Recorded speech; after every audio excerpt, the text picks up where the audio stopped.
Cut ಹಾಕೋದಕ್ಕೆ, ಅದಕ್ಕೆ break ಹಾಕೋದಕ್ಕೆ, ಕಡಿವಾಣ ಹಾಕೋದಕ್ಕೆ ಯಾವ ರೀತಿಯ ತಯಾರಿಗಳನ್ನ ಆಯಾ ಜಿಲ್ಲಾಡಳಿತ ಮಾಡ್ಕೊಂಡಿದೆ ಅಂತ ಗ್ರೌಂಡ್ ರಿಪೋರ್ಟ್ ಅನ್ನ ನಿಮ್ ಮುಂದೆ ಇಡ್ತಾ ಇರೋದು ನಾವು. ಸಹಜವಾಗಿ ನಿಮಗೂ ಕೂಡ ಒಂದು ಆತಂಕ ಇರುತ್ತೆ, ಯಾಕಂದ್ರೆ ಬೆಂಗಳೂರಲ್ಲಿ ಹೆಂಗಿದೆ ಪರಿಸ್ಥಿತಿ ಅಂತ. ಈಗ ಸಿಎಂ ಸುದ್ದಿಗೋಷ್ಠಿಯಲ್ಲಿ ಮಾತಾಡ್ತಿದ್ದಾರೆ ನೋಡೋಣ. ಕುರಿತು ತಜ್ಞ ವೈದ್ಯರೊಂದಿಗೆ ಚರ್ಚಿಸಲಾಯಿತು. ಸಭೆಯಲ್ಲಿ ಕೋವಿಡ್ ಚಿಕಿತ್ಸೆಗೆ ಹಾಗೂ ನಿರ್ವಹಣೆಗೆ ಅಳವಡಿಸಬೇಕಾದ ಮಾರ್ಗಸೂಚಿಗಳನ್ನು ನಿಗದಿಪಡಿಸುವ ಕುರಿತು ಚರ್ಚಿಸಲಾಯಿತು. ರೋಗ ಲಕ್ಷಣ ಇಲ್ಲದ ಅಥವಾ ಅತ್ಯಂತ ಕಡಿಮೆ ಜ್ವರದ ಲಕ್ಷಣಗಳಿದ್ದರೆ ಅವರನ್ನು ಮನೆಯಲ್ಲೇ ಪ್ರತ್ಯೇಕವಾಗಿರಿಸಿ ಹೋಮ್ ಐಸೋಲೇಷನ್, ಅವರ ಆರೋಗ್ಯದ ಮೇಲೆ ನಿಗಾ ಇಡೋದು ಸೂಕ್ತ. ಇದರಿಂದ ಆಸ್ಪತ್ರೆಗಳಲ್ಲಿ ಒತ್ತಡ ತಡೆಯಬಹುದಾಗಿದೆ ಎಂದು ಬಹುತೇಕ ತಜ್ಞರು ಅಭಿಪ್ರಾಯಪಟ್ಟರು. ತೀವ್ರ ಸೋಂಕಿನ ಲಕ್ಷಣಗಳು ಹೊಂದಿರುವವರು ಹಾಗೂ ಇತರ ಆರೋಗ್ಯ ಸಮಸ್ಯೆಗಳಿರುವವರು ಸೋಂಕಿತರಾದಲ್ಲಿ ಅವರಿಗೆ ಉತ್ತಮ ಚಿಕಿತ್ಸೆ ನೀಡಲು ಆದ್ಯತೆ ನೀಡಬೇಕು ಎಂದು ತಜ್ಞರು ಸಲಹೆ ನೀಡಿದರು. ಪ್ರಕರಣ ದ್ವಿಗುಣಗೊಳ್ಳುವ ವೇಗ ತಗ್ಗಿಸಬೇಕು. ಮುಚ್ಚಿದ ಸ್ಥಳಗಳು, ನಿಕಟ ಸಂಪರ್ಕ ಹಾಗೂ ಜನಸಂದಣಿ ಸ್ಥಳಗಳಲ್ಲಿ ಜನತೆ ಹೆಚ್ಚಿನ ಮುನ್ನೆಚ್ಚರಿಕೆ ವಹಿಸುವ ಅಗತ್ಯವಿದೆ ಎಂದು ವೈದ್ಯರು ಅಭಿಪ್ರಾಯಪಟ್ಟಿದ್ದಾರೆ. ಟೆಲಿಮೆಡಿಸಿನ್ ವ್ಯವಸ್ಥೆಯ ಮೂಲಕ ಹೆಚ್ಚಿನ ರೋಗಿಗಳಿಗೆ ಚಿಕಿತ್ಸೆ ನೀಡಬಹುದು ಎಂದು ಸಲಹೆ ನೀಡಿದ್ದಾರೆ. ನಾವು ಮಾಧ್ಯಮದ ಸ್ನೇಹಿತರನ್ನು ಕರೆತಿರುವಂಥದ್ದು, ನಮ್ಮ ಇಲ್ಲಿ ತಜ್ಞರೇನು ಸೇರಿದ್ದಾರೆ ಅವರ ಮಾತುಗಳನ್ನು ತಾವು ಕೇಳಬೇಕು, ಅವರ ಅಭಿಪ್ರಾಯವನ್ನು ಕೇಳಬೇಕು ಅಂತ ನಮ್ಮ ಮಾಧ್ಯಮದ ಸ್ನೇಹಿತರನ್ನ ಎಲೆಕ್ಟ್ರಾನಿಕ್ ಮೀಡಿಯಾ, ಪ್ರಿಂಟ್ ಮೀಡಿಯಾದಲ್ಲಿ ಕರೆದಿದೆ. ಅವರೇ ಹೆಚ್ಚು ಮಾತನಾಡ್ತಾರೆ. ನಾನು ಪ್ರಾರಂಭಿಕವಾಗಿ ಏನು ಚರ್ಚೆ ಆಯಿತು 4 ಮಾತು ಹೇಳಿದ್ದೇನೆ ಅಷ್ಟೇ. ಉಳಿದೆಲ್ಲ ಸಂಗತಿಗಳನ್ನು ನಮ್ಮ ತಜ್ಞ ವೈದ್ಯರು ತಮ್ಮನ್ನು ಕುರಿತು ಮಾತನಾಡ್ತಾರೆ. ದಯಮಾಡಿ ವಾಸ್ತವಿಕ ಸ್ಥಿತಿಯನ್ನು ತಿಳ್ಕೊಂಡು ಸರಿಯಾದ ರೀತಿ ವರದಿ ಮಾಡಬೇಕು ಅಂತ ತಮ್ಮಲ್ಲಿ ವಿನಂತಿಯನ್ನು ಮಾಡ್ತೇನೆ.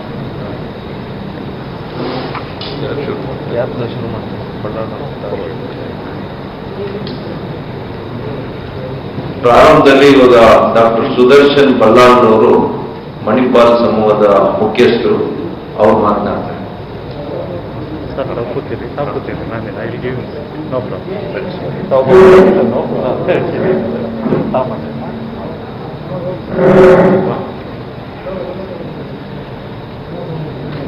ಆನರಬಲ್ ಚೀಫ್ ಮಿನಿಸ್ಟರ್ ಸಾಹೇಬ್ರೆ, ಮಾನ್ಯ ಮಂತ್ರಿಗಳೇ, ಅಧಿಕಾರಿಗಳೇ, ಪ್ರೆಸ್ ಬಾಂಧವರೇ, ಇವತ್ತು ನಮ್ಮ ಮುಖ್ಯಮಂತ್ರಿಯವರು ತಜ್ಞರ ಒಂದು ವಿಭಾಗವನ್ನು ಇಲ್ಲಿಗೆ ಕರೆದು ಕೋವಿಡ್ ಬಗ್ಗೆ ಏನ್ ಮಾಡಬೇಕು ನಮ್ಮ ಕರ್ನಾಟಕ ಅಂತ ಹೇಳಿ ತುಂಬಾ ಡಿಸ್ಕಷನ್ ಮಾಡಿದ್ದಾರೆ. ಇವಾಗ ಕೋವಿಡ್ ಜಾಸ್ತಿ ಆದ್ರೂ ನನ್ನ ಮನವಿ ಏನಂದ್ರೆ, ನೀವು ಜನರಿಗೆ ಹೆದರಿಸಬಾರ್ದು, ಪ್ಯಾನಿಕ್ ಅಥವಾ ಫಿಯರ್ ಸೈಕೋಸಿಸ್ ಕ್ರಿಯೇಟ್ ಮಾಡಬಾರ್ದು. ಈಗ ಎಷ್ಟೋ ವೈರಲ್ ಡಿಸೀಸ್ಗಳಿದೆ, ಬರ್ತದೆ ಹೋಗ್ತದೆ. ಇದರಲ್ಲಿ ಕೋವಿಡ್ ಅಲ್ಲಿ ಸಂಖ್ಯೆ ಜಾಸ್ತಿ ಆದರೂ ಸೀರಿಯಸ್ ಪೇಷಂಟ್ಸ್ ಮತ್ತೆ ಮಾರ್ಟಾಲಿಟಿ ಇನ್ನೂ ನಮ್ಮ ರಾಜ್ಯದಲ್ಲಿ ತುಂಬಾ ಕಡಿಮೆ ಇದೆ. ಹಾಗಾಗಿ ದಯವಿಟ್ಟು ನೀವು ಜನರಿಗೆ ಏನ್ ತಿಳಿಸ್ಬೇಕಂದ್ರೆ, ಕೋವಿಡ್ ಬಂದ್ರೆ ನಿಮ್ಮ ಜೀವನ ಅಂತ್ಯ ಅಲ್ಲ, ಇದಕ್ಕೆ ಬೇಕಾಗಿರುವ ಟ್ರೀಟ್ಮೆಂಟ್ ಇದೆ, ಇದನ್ನು ಕಂಟ್ರೋಲ್ ಮಾಡಬಹುದು. ನೀವು 95% ಜನರು ಮನೆಗೆ ಹೋಗ್ತಿರೋ ಹುಷಾರಾಗಿ ಅಂತ ಒಂದು ಮಾಧ್ಯಮದಲ್ಲಿ ಹೇಳ್ಬೇಕು. ಯಾಕಂದ್ರೆ ಜನರು ತುಂಬಾ ಹೆದ್ಕೊಂಡಿದ್ದಾರೆ. ಈಗ ಕೋವಿಡ್ ಬಂದ್ರು ಅವ್ರು ಹೇಳೋದಿಲ್ಲ, ಅಷ್ಟು ಹೆದ್ಕೊಂಡಿದ್ದಾರೆ.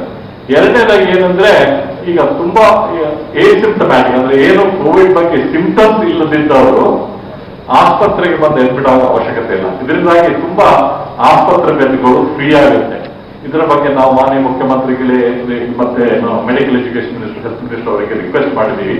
ಯಾಕಂದ್ರೆ ಹಾಸ್ಪಿಟಲ್ ಬೆಡ್ಸ್ ಎಲ್ಲ ಈಗ ಫುಲ್ ಆಗ್ತಾ ಇದೆ. ಏಸಿಂಪ್ಟಮ್ಯಾಟಿಕ್ ಪೇಷಂಟ್ಸ್ ಅನ್ನು ಮನೆಯಲ್ಲೇ ನೋಡ್ಕೊಂಡ್ರೆ ಆಸ್ಪತ್ರೆ ಬೆಡ್ ಫ್ರೀ ಆಗುತ್ತೆ. ಸಿಕ್ ಇರೋ ಪೇಷಂಟ್ಸ್ ಅಥವಾ ತೀವ್ರ ಪ್ರಾಬ್ಲಮ್ ಇರೋ ಪೇಷಂಟ್ಸ್ ಮಾತ್ರ ನಾವು ನೋಡ್ಕೊಳ್ಬಹುದು. ಹಾಗಾಗಿ ಬೆಡ್ ಏನು ತೊಂದರೆ ಆಗುದಿಲ್ಲ. ಕರ್ನಾಟಕ ನಮ್ಮ ವೈದ್ಯಕೀಯ ಇದರಲ್ಲಿ ತುಂಬಾ ಮುಂದಿದೆ ಬೇರೆ ಸ್ಟೇಟ್ಗಳಿಂದ. ಹಾಗಾಗಿ ನಮ್ಮ ಲೆಕ್ಕದಲ್ಲಿ ಗವರ್ಮೆಂಟ್ ಮತ್ತೆ ಪ್ರೈವೇಟ್ ಸೆಕ್ಟರ್ ಒಟ್ಟಾಗಿ ಕೆಲಸ ಮಾಡಿದ್ರೆ ನಾವು ಈ ಕೊರೋನಾ ವೈರಸ್ ಅನ್ನು ಗೆಲ್ಲಬಹುದು. ಇದಂತ ನಮ್ಮ ಭರವಸೆ ಇದೆ.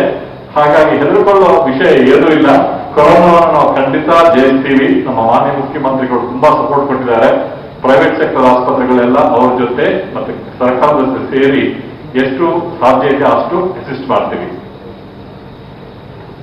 ಡಾಕ್ಟರ್ ವಿವೇಕ್ ಜವಳಿ ಅವರು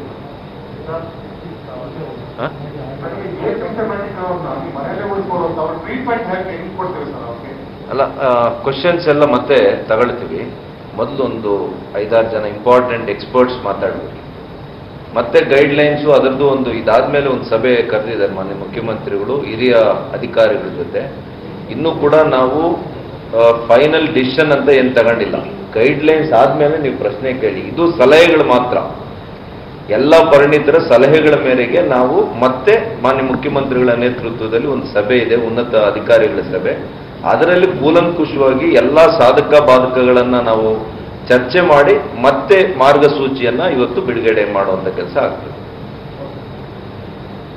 Today's meeting was one among the many that the government has been having with the senior medical experts of the city. Consensus has been that patients who are asymptomatic save and keep beds available for more sick patients. They should be treated at home, and the methodology has been discussed. Newer type of tests, they have to be adopted, and more laboratories and more manpower is created and it will be done rapidly.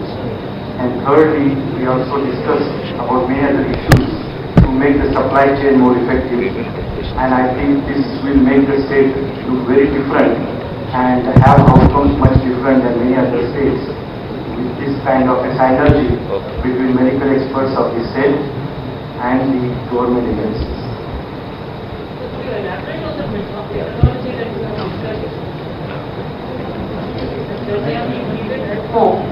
What is the methodology that they discuss? Because there are lots of comorbidities within a patient. Patient who is having a corona positive testing may be asymptomatic, no symptoms at all, and patient is less than 60 years. The chances of not getting it at all are very high. And if you keep him in the hospital, say for example, Vikram Hospital, it has got 40 beds, and almost all the beds are occupied by such patients, which are just resting there and denying the bed for patients who require that bed, and those patients are running around the town.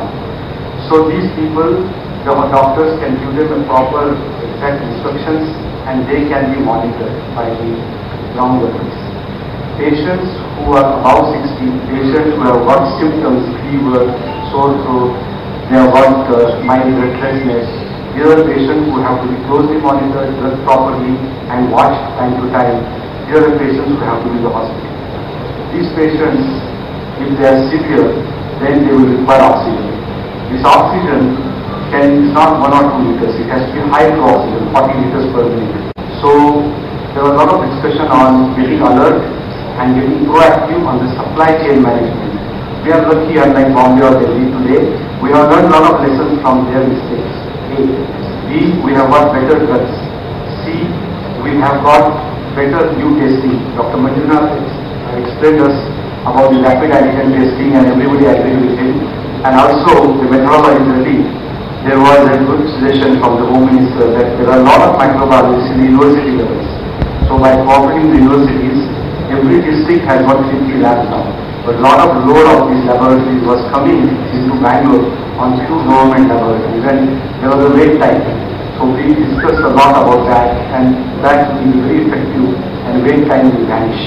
So these are some of the practical suggestions and implementations which will be done in a very short timeline, and that is the answer to your question on realistic logistics.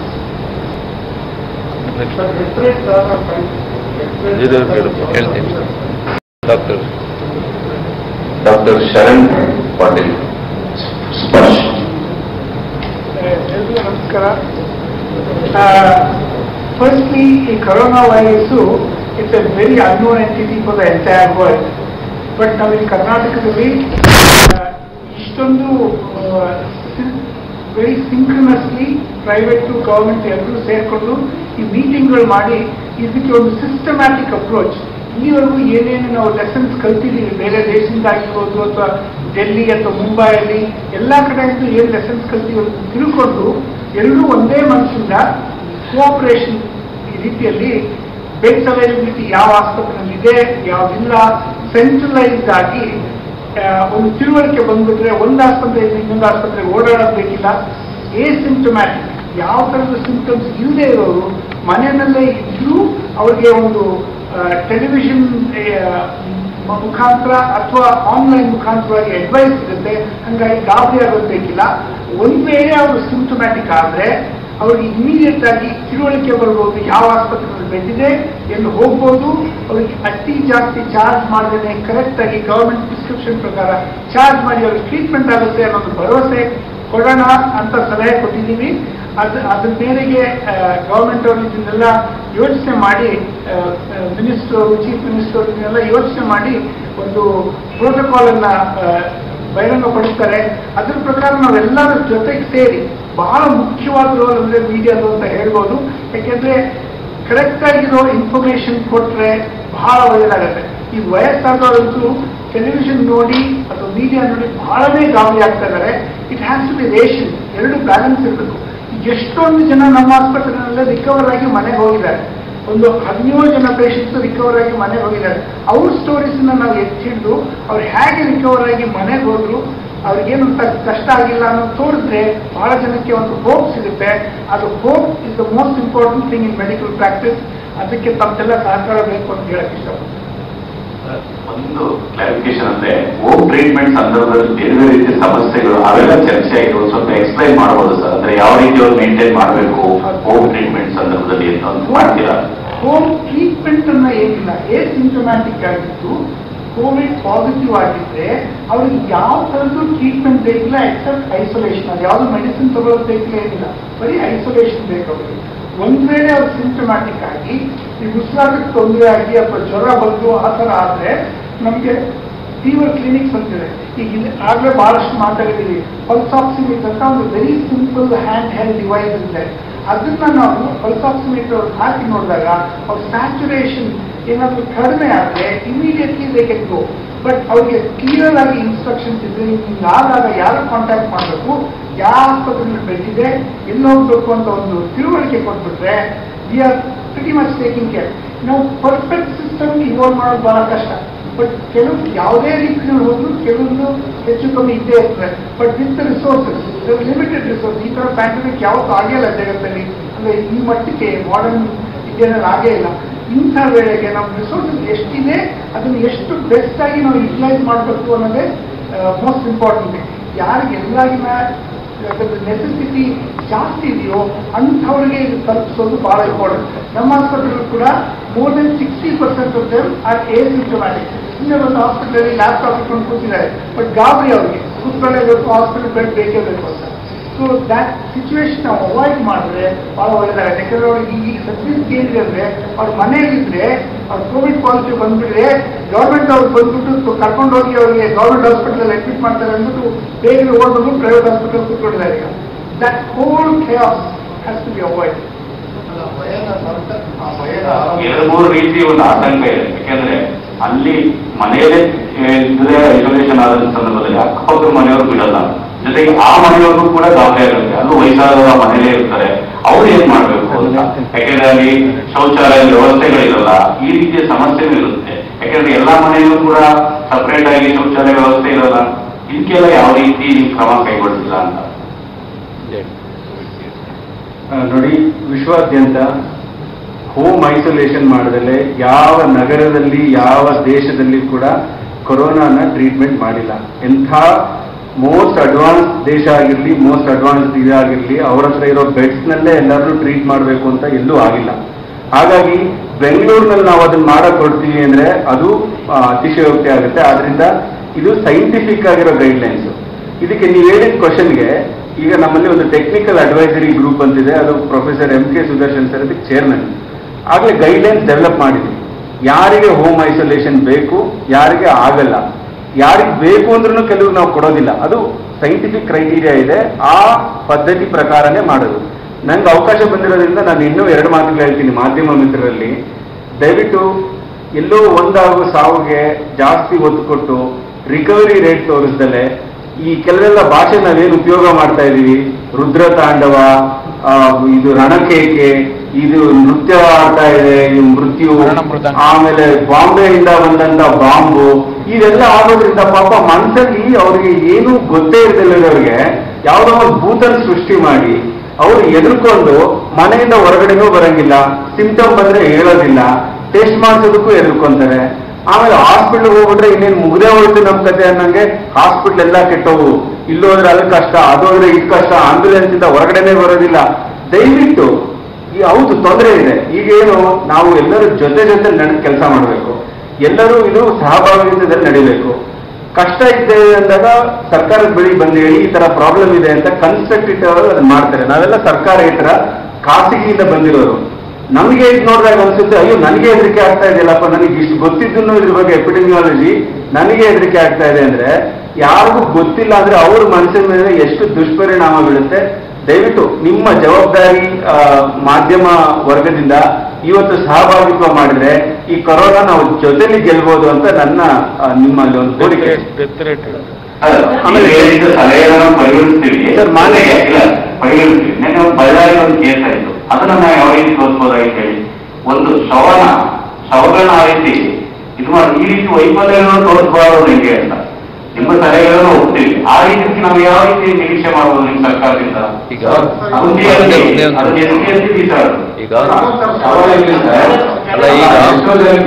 ನಮಗೆ ರೋಗ ಇದೆ ಅಂತ ಅವ್ರಿಗೆ ಹೇಳಿದ್ರು ಕೂಡ ಅವ್ರನ್ನ ಇನ್ನೂ ಕೂಡ ಹಾಸ್ಪಿಟಲ್ ಕರ್ಕೊಂಡು ಹೋಗುವಂತ ಒಂದು ಪರಿಸ್ಥಿತಿ ಉದ್ಭವ ಆಗಿಲ್ಲ. ನಮ್ಮ ಹತ್ರ ಆಂಬುಲೆನ್ಸ್ ಇಲ್ಲ ಅಂತಾರೆ. ಆಂಬುಲೆನ್ಸ್ ಇಲ್ಲದೇನೆ ಸತ್ತೋಗಿರೋ ಒಂದು ಸಂಖ್ಯೆನೂ ಕೂಡ ನಿಮ್ ಗಮನಕ್ಕೆ ಬಂದಿದೆ. ನೀವು ಬರೀ ಮಾಧ್ಯಮಗಳು ತೋರಿಸ್ತಾ ಇರುವಂತದ್ದು. ಈಗ ಪ್ರಶ್ನೆಗಳಿಗೆ ದಯವಿಟ್ಟು ಒಂದ್ ನಿಮಿಷ. ಇವತ್ತು ಅವರೆಲ್ಲ ಕೂಡ ಎಷ್ಟೇ ಬ್ಯುಸಿ ಇದ್ರು ಇವತ್ತು ನಿಮ್ ಜೊತೆ ಮಾತಾಡಕ್ ಬಂದಿದ್ದಾರೆ.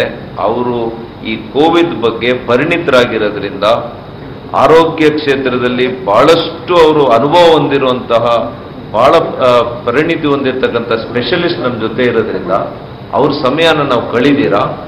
ಒಂದು 10-15 ನಿಮಿಷ ಅವ್ರಿಗೆ ಅವಕಾಶ ಕೊಡಿ. ತದನಂತರ ಸರ್ಕಾರದ ಕಡೆಯಿಂದ ತಮಗೇನು ಉತ್ತರ ಕೊಡಬೇಕು ನಾವು ಕೊಡ್ತೀವಿ. ಕೊಟ್ಟೆ ಇಲ್ಲೇನ ಮಾಧ್ಯಮದ ಯಾರು ಏನಿವ್ರೆ ಮಾಧ್ಯಮಗಳು ಇದುವರೆಗೆ ಮಾಡುವ ಕಾರಣಕ್ಕೋಸ್ಕರ ಜನ ಅಟ್ಲೀಸ್ಟ್ ಭಯದಿಂದ ಹೊರಬರೋದಕ್ಕೆ ಮಾಸ್ಕ್ ಧರಿಸೋದನ್ನ ಪ್ರಯತ್ನ ಮಾಡ್ತಿದ್ದಾರೆ, ಸ್ಯಾನಿಟೈಸರ್ ಮಾಡ್ತಿದ್ದಾರೆ, ಡಿಸ್ಟೆನ್ಸ್ ಮೇಂಟೈನ್ ಮಾಡ್ತಿದ್ದಾರೆ. ಈ ಮಾಧ್ಯಮಗಳು it is just appeal. We are not complaining. ನಿಮ್ ಬಗ್ಗೆ ನಿಮ್ ಮೇಲೆ ದೂರ್ತಾ ಇಲ್ಲ. ದಯವಿಟ್ಟು ಕೇಳಿ, ಒಂದು ನಿಮಿಷ ಕೇಳಿ. ಮಾಧ್ಯಮದ ಪಾತ್ರ ಬಹಳ ಮುಖ್ಯವಾಗಿದೆ ಅಂತ ಅನೇಕ ಬಾರಿ ನಾನೇ ಹೇಳಿದ್ದೀನಿ. ಇವತ್ತು ನಿಮಗೆ ಮನವಿ ಮಾಡ್ತಾ ಇದ್ದೀನಿ, ಬಹಳಷ್ಟು ಮುನ್ನೆಚ್ಚರಿಕೆ ಕೊಟ್ಟಿದ್ದೀರಿ. ಮುನ್ನೆಚ್ಚರಿಕೆಯಿಂದ ಇವತ್ತು ಇನ್ನೂ ಒಂದು ಹಂತಕ್ಕೆ, ಮುಂದಿನ ಹಂತಕ್ಕೆ ಕೊಟ್ಟೋಗಿದೆ. ಭಯಭೀತರಾಗ್ತಾ ಇದ್ದಾರೆ. ಅವ್ರು ಭಯಭೀತರಾಗದ್ ಬೇಡ. ವಸ್ತುಸ್ಥಿತಿಯನ್ನ ದಯವಿಟ್ಟು ತಾವು ತಮ್ಮ ಮೂಲಕ ಕೊಡಬೇಕು ಅಂತೇಳಿ ನಮ್ಮ ಮನವಿ ಅಷ್ಟೇ. ಡೆಡ್ ಬಾಡಿಗಳ ಬಗ್ಗೆ ಅವ್ರು ನಡ್ಕೊಂಡಂತ ರೀತಿ ಬಗ್ಗೆ ನಾನು ಖಂಡನೆ ಮಾಡ್ತೇನೆ. ಅವ್ರ ಮೇಲೆ ಕ್ರಮನೂ ತಗೊಳ್ತಾ ಇದ್ದೇವೆ. ತಗೊಂಡಿದ್ದೀವಿ ಸರ್. ಈಗ ತಗೊಂಡಿದ್ದೇವೆ. ಅದ್ರ ಬಗ್ಗೆ ಏನ್ ನೀವು ತೋರಿಸೋದ್ ಬಗ್ಗೆ ನಮ್ದೇನು ಅಭ್ಯಂತರ ಇಲ್ಲ. ಆ ಥರ ವಿಷಯಗಳು ಜನರಿಗೆ ಗೊತ್ತಾಗಬೇಕು, ಸರ್ಕಾರಕ್ಕೆ ಗೊತ್ತಾಗಬೇಕು. ಅವ್ರನ್ನ ನಾವು ಕ್ರಮನೂ ತಗೊಳ್ತೇವೆ. ಇನ್ನು ಮುಂದೆ ಇಂಥದ್ದು ಒಂದು ಸಂಗತಿ ರಿಪೀಟ್ ಆಗದಂಗೆ ಎಚ್ಚರ ವಹಿಸೋಕ್ಕೆ ಕ್ರಮ ತಗೊಂಡು 6 ಜನ ಸಸ್ಪೆಂಡ್ ಆಗಿದ್ದಾರೆ ಬೆಳಿಗ್ಗೆನೆ. ಮತ್ತು ನಿನ್ನೆನೆ ಸಂಜೆ ನಾವು ಕಾನ್ಫರೆನ್ಸ್ ಮಾಡಿ ಜಿಲ್ಲಾಧಿಕಾರಿಗಳೇ ಬೇಸರತ ಕ್ಷಮೆಯನ್ನು ಕೂಡ ಕೇಳಿದ್ದಾರೆ. ಬೆಂಗಳೂರು ದೇಶದಿಂದ ಬೆಳಗಿನ ವಾತಾವರಣ ಅಲ್ಲಿ ಅವ್ರನ್ನ ಬಾಡಿ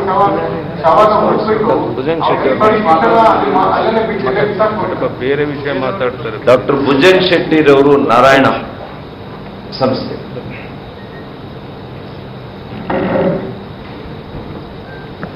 ನಮಸ್ಕಾರ. ನಿಜ, ಇವಾಗ ಸಡನ್ ಆಗಿ ನಮ್ಮ ಬೆಂಗಳೂರಿನಲ್ಲಿ ಸ್ಪೋರ್ಟ್ ಆಗಿರೋದ್ರಿಂದ ಒಂದು ವಾರದಲ್ಲಿ ಈ ಬೆಡ್ ಶಾರ್ಟೇಜ್ ಬಂದಿರೋದು, ಪೇಷಂಟ್ಸು ತುಂಬ ಹಾಸ್ಪಿಟಲ್ಗೆ ಓಡಾಡಿರೋದು ಎಲ್ಲ ಇದೆ. ಅದಕ್ಕೆ ಇವಾಗ ನಾವೇನು ಸಜೆಸ್ಟ್ ಮಾಡಿದ್ದೀವಿ ಅಂತ ಹೇಳಿದ್ರೆ ಗೌರ್ಮೆಂಟ್ಗೆ, ಈ ಹೋಮ್ ಐಸೋಲೇಷನ್ ಅಂತ ಹೇಳಿದ್ರೆ ಎಲ್ಲ ಪೇಷಂಟ್ನು ಹೋಮ್ನಲ್ಲಿ ಇರೋದಲ್ಲ. ಅದು ಅವ್ರ ಏಜ್ ನೋಡಿ, ಅವರಿಗೆ ಬೇರೆ ಯಾರು ಸಕ್ಕರೆ ಕಾಯಿಲೆ, BP ಇದೆ ಅಂತ ಅದನ್ನ ರೂಲ್ ಔಟ್ ಮಾಡಿ, ಅವ್ರ ಮನೆಯಲ್ಲಿ ತುಂಬ ಸೀನಿಯರ್ ಸಿಟಿಸನ್ಸ್ ಯಾರು ಇದ್ದಾರೆ ಅಂತ ಅವ್ರನ್ನ ರೂಲ್ ಔಟ್ ಮಾಡಿ, ಇಂಥವ್ರು ಮಾತ್ರ ಅದಕ್ಕೊಂದು ಕ್ರೈಟೀರಿಯಾ ಇದೆ. ಅಂಥವ್ರನ್ನ ಹೋಮ್ ಐಸೋಲೇಷನ್ ಮಾಡಿದರೆ ಅರ್ಧಕ್ಕರ್ಧ ಬೆಡ್ ಖಾಲಿ ಆಗ್ತದೆ, ಅದಕ್ಕಿಂತ ಹೆಚ್ಚು ಬೆಡ್ ಖಾಲಿ. ಆವಾಗ ಈ ಯಾರಿಗೆ ಬೆಡ್ ನೆಸರಿ ಇದೆಯೋ, ಸೀನಿಯರ್ ಸಿಟಿಸನ್ಸ್ ಆಗಲಿ, ಈ ಶುಗರ್ ಇರೋರಾಗಲಿ, ಉಸಿರಾಟಕ್ಕೆ ತೊಂದರೆ ಇರೋರಾಗಲಿ, ಅಂಥವರಿಗೆ ಬೆಡ್ ಇಮಿಡಿಯೇಟ್ ಖಾಲಿಯಾಗಿ ಸಿಗುತ್ತೆ. ಮತ್ತೆ ಸರ್ಕಾರಕ್ಕೆ ಇನ್ನೊಂದು ಮನವಿ ಮಾಡಿದ್ವಿ, ಆನ್ಲೈನ್ ಲೈವ್ ಎಲ್ಲಿ ಎಷ್ಟು ಬೆಡ್, ಎಲ್ಲಿ ಬೆಡ್ ಖಾಲಿ ಇದೆ, ಹೇಗಿದೆ ಪರಿಸ್ಥಿತಿ, ಗವರ್ಮೆಂಟಲ್ಲಿ ಆಗಿರ್ಬೋದು, ಪ್ರೈವೇಟ್ನಲ್ಲಿ ಆಗಿರ್ಬೋದು ಅಂತ ಅದನ್ನು ಕೂಡ ಲೈವ್ ಆಗಿ ಜನರಿಗೆ ಗೊತ್ತಾಗುವಂಗೆ ಒಂದು ಆ್ಯಪ್ ಮೂಲಕನೋ ಒಂದು ಸೈಟ್ ಮೂಲಕನೋ ಒಂದು ಏನಾದರೂ ಮಾಡಿದರೆ ಜನರಿಗೂ ಈಸಿ ಆಗುತ್ತೆ. ಎಲ್ಲಿ ಅಪ್ರೋಚ್ ಮಾಡ್ಬೋದು, ಒಂದೊಂದು ಹಾಸ್ಪಿಟ್ಲಿಗೆ ಓಡಾಡ್ಕೊಂಡು ಅಲ್ಲಿ ಇಲ್ಲ ಅಂತೇಳಿ ಅದಾಗಿದೆ ನಿಜ. ಬಟ್ ಇನ್ ಫ್ಯೂಚರ್ ಅದಾಗಲಿದ್ದಂಗೆ ನಾವು ಸಜೆಷನ್ಸ್ ಕೊಟ್ಟಿದ್ವಿ. I am sure they will immediately address that. So that I mean ಈ ಪ್ಯಾಂಡಮಿಕ್ ಇದೆಯಲ್ಲ, it's new for everybody, for the whole world. ದಿನ ದಿನ ಒಂಥರ ಚೇಂಜ್ ಆಗ್ತಾ ಇರುತ್ತೆ. ಇವಾಗ ಬೆಂಗಳೂರು ಇಷ್ಟು ಆರಾಮಾಗಿದ್ದು ಒಂದು ವಾರ ಹಿಂದೆ 10 ದಿವಸ ಹಿಂದೆ ಸಡನ್ ಆಗಿ ಚೇಂಜ್ ಆಯಿತು. But preparation is a must and we have to keep changing our strategies. That's what we have suggested to the government, and they said they have agreed and immediately implement ಮಾಡ್ತೀವಿ ಅಂತ ಹೇಳಿದ್ರು. Sir, what is the opinion of the experts with regard to taking preventive actions like in Mumbai, in Dharavi? They administered hydroxychloroquine as preventive measure so that it doesn't become a community spread. So are you thinking on those lines also, because there are a lot of clusters in Bangalore as well? Are you thinking on that line? There are no medical evidences on that issue, so there is no nothing, and it will be a huge waste report of oil, and also it can be immunosuppressive. So there is no opinion or consensus. But Mumbai took this, I think, trying to prevent the community. Those were the early continuous days. Those were the early unclear days. So one more suggestion what we have given to the government is that since Bangalore is of course at least a month or so behind cities like Delhi and Mumbai, they have tried so many methods. They have failed in some, they have succeeded in some. We will take their best practices, so we don't have to reinvent the wheel, and we will apply it here. So that we can always look and see what they have done right, we will adopt it. That's what we have also advised the government. I am sure they will oblige. ವಿಶ್ವ ಆರೋಗ್ಯ ಸಂಸ್ಥೆಯ ದಕ್ಷಿಣ ಭಾರತದ ರಾಯಭಾರಿಗಳು ಆಗಿರ್ತಕ್ಕಂಥ ಶ್ರೀ ಆಶೀಶ್ ಸತ್ಪತಿ ಅವರು. All of us have to understand that this is a pandemic which is going to stay for long. It's not going to go away in a day or two. So the actions have to be calibrated accordingly.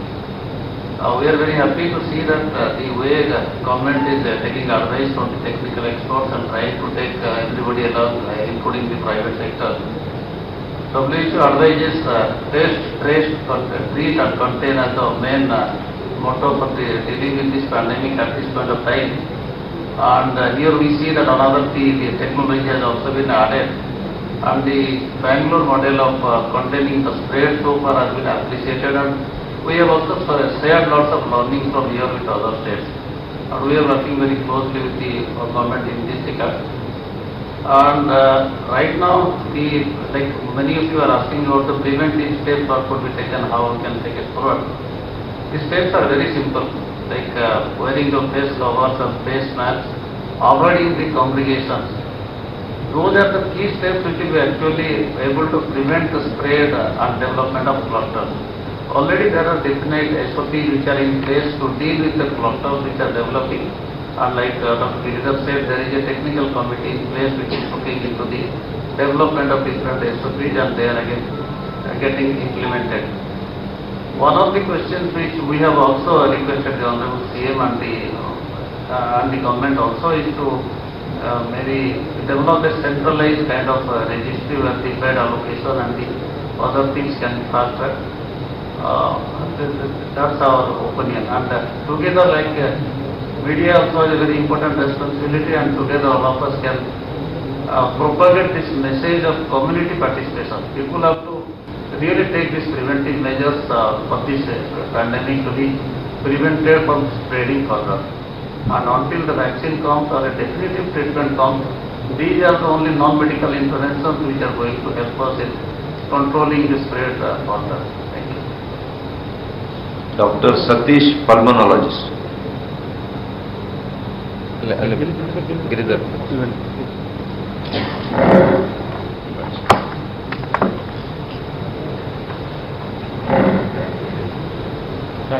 Thank you so much. It was very good. ಈಗ ತಜ್ಞರು ಹೇಳ್ತಾ ಇದ್ರು, ಸಲಹೆಯನ್ನ ಒಂದಿಷ್ಟು ಸರ್ಕಾರಕ್ಕೆ ನಾವು ಕೊಟ್ಟಿದ್ದೀವಿ. ಈಗ asymptomatic ಇದ್ರೆ, ಯಾವುದೇ ಕೊರೋನಾ ಲಕ್ಷಣಗಳು ಇಲ್ಲದಂತ ಸಂದರ್ಭದಲ್ಲಿ ಮನೆಯಲ್ಲೇ ಚಿಕಿತ್ಸೆ ಕೊಡೋದಕ್ಕೆ ತಜ್ಞರು ಸಲಹೆಯನ್ನ ಕೊಟ್ಟಿದ್ದಾರೆ. ಸರ್ಕಾರ ಬಹುಶಃ ಅಧಿಕೃತವಾಗಿ ಈಗ ಸಿಎಂ ಆ ಬಗ್ಗೆ ಮಾಹಿತಿಯನ್ನ ಕೊಡ್ತಾರೆ. ನಾವು ಅದಕ್ಕೂ ಮುಂಚೆ, ಈ ಸುದ್ದಿಗೋಷ್ಠಿಗೆ ಮುಂಚೆ ನಿಮ್ಗೆ 30 ಜಿಲ್ಲೆಗಳಲ್ಲಿ ಕೊರೋನಾ ಪರಿಸ್ಥಿತಿ ಯಾವ ತರ ಇದೆ, ಜಿಲ್ಲಾಡಳಿತ ಏನ್ ಕ್ರಮ ಕೈಗೊಂಡಿದೆ, ಆಯಾ ಜಿಲ್ಲಾಧಿಕಾರಿಗಳು ನ್ಯೂಸ್ 18ಗೆ ಅಧಿಕೃತವಾಗಿ ಆ ಕ್ರಮಗಳ ಬಗ್ಗೆ ಮಾಹಿತಿ ಕೊಟ್ಟಿದ್ರಲ್ಲ, ಅದ್ರ ಬಗ್ಗೆ ಮಾಹಿತಿಯನ್ನ ಕೊಡ್ತಾ ಇದ್ವಿ. ಬ್ರೇಕ್ ಆದ್ಮೇಲೆ ಅದನ್ನ ಕಂಟಿನ್ಯೂ ಮಾಡೋಣ.